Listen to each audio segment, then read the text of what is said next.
असं म्हणतात की पाण्यात पडल्याने कोणाचा मृत्यू होत नाही, पोहता न आल्याने मृत्यू होतो.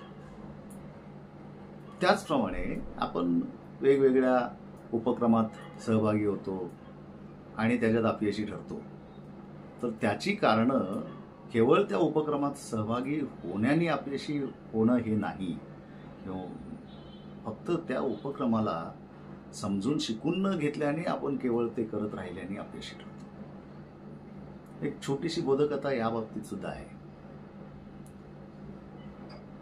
जंगलात राहणारा एक माणूस जो प्रगतशील लोकांच्या पासून स्वतःला अलिप्त ठेवून एकटाच राहत असे, एक दिवस शहरात आला.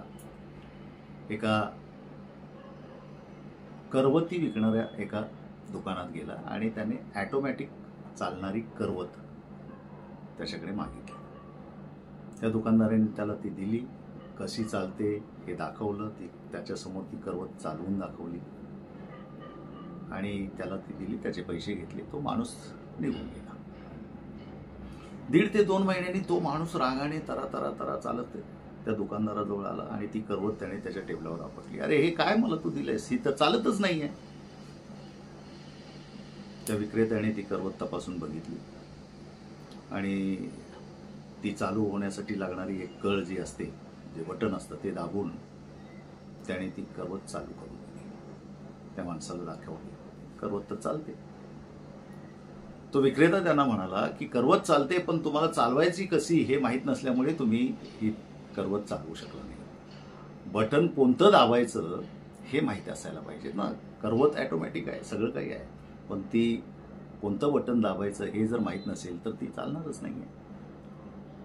त्याचप्रमाणे आपण एखाद्या व्यवसायात उतरतो, एखाद्या गोष्टीत सहभागी होतो, आपण त्या व्यवसायाची पूर्ण माहिती घेत नाही, शिकून घेत नाही आणि तो चालतो कसा त्याचं मर्म जाणून न घेता आपल्या बुद्धीला जसं पटेल तसं आपण चालवण्याचा प्रयत्न करतो आणि मग आपण त्यात अपयशी ठरतो.